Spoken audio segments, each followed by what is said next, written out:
ካንቺ ጋር ምን አለኝ ጊዜ ገና አልደረሰም። ብዙ ሰው ያሰናከለ ቃል።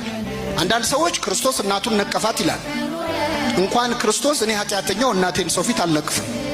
እናትን አባትን አክብር ያለ አምላክ ይቅርና ግን አንቺ ሴት ካንቺ ጋር ምን አለኝ ምን ማለት ነው? የለመንሽኝን ነገር እንዳላደርግልሽ ካንቺ ጋር ምን ጸብ አለኝ ማለት ነው።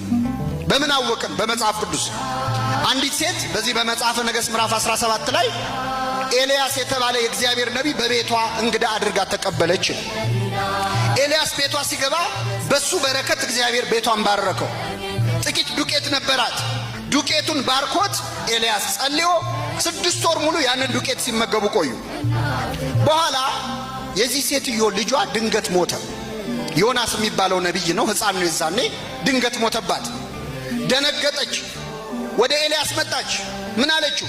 የእግዚአብሔር ሰው ሆይ አለች። የማን ሰው ሆይ? ኃጢአቴን ለእግዚአብሔር ነግረህ ልጄን ልትገድል ነው ወይ ወደ ቤቴ የመጣኸው? ካንተ ጋር ምን አለኝ አለችው ይላል። ካንተ ጋር ምን አለኝ ማለት ምን ጸብ አለኝ ካንተ ጋር ማለት? ከኔ ጋር ምን አለ አይደለም፣ እሱ ጸብ ነው። ከኔ ጋር ምን አለ አይደለም፣ ካንተ ጋር ምን አለኝ? ኃጢአቴን ነግረህ ልጄን ገደልክብኝ አለች።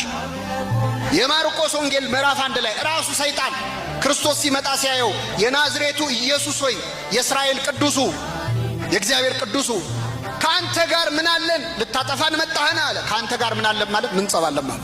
ስለዚህ ክርስቶስ ምን አላት? ካንቺ ጋር ምን አለኝ? የለመንሹን እንዳላደርግ ምን ጠብ አለኝ? ነገር ግን ይህን የማደርግበት ጊዜ ገና አልደረሰም አላት። ይህን ጊዜ ድንግል ማርያም ዞራ የሚላችሁን ሁሉ አድርጉ አለቻቸው። አገልጋዮቹ ታዘዙ። በእንስራ ሄደው ከጉድጓድ ውሃ ቀድተው ጋኑን ሙሉት አላቸው። ሞሉት፣ እስከ አፉ ድረስ ሞሉት ይላል። እኔ አገልጋዮቹን እዚህ ላይ በጣም አደንቃቸዋል። ምክንያቱም ክርስቶስ ከዛ በፊት ታምር ሲያደርግ አይተውት አያውቁ። ተራ ሰው መስሎ ነው የሚሰማቸው። ሂዱና ውሃ ቅዱ ሲላቸው ለምንድን ነው የምንቀደው አላ።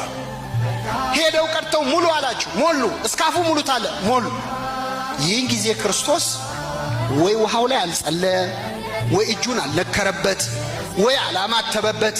አንድ ቃል ካፉ ሳይወጣ ያንን 6 ጋን ውሃ እጅግ ድንቅ የሆነ የወይን ጠጅ አደረገው አምላካችን። ቅዱና ስጡን ለአሳዳሪው አላቸው። ሰጡት። በቀመሰ ጊዜ አሳዳሪው አደነቀ ይላል። ምን አይነት የወይን ጠጅ ነው ብሎ አደነቀ። ይሄ ምን አይነት መሆኑን የምታውቁት? አሁን ብዙ ጊዜኛ መጠጥ የምናደንቀው ጠጥተን አናታችን ላይ ሲወጣ ነው፣ እቺ ነገር ኃይለኛ ነች የምንለው። እሱ ግን ምን ባለ ጊዜ አደነቀ? በቀመሰ ጊዜ። ይሄ ማለት የክርስቶስን ስራውን ስትቀምሰው እስከ ዛሬ የጠጣኸው ነገር ያስጠላል፣ ቅራሪ ይመስላል። ለካ የእግዚአብሔር ስራ እንዲህ ነው ትላለህ። በዚያ ሰርግ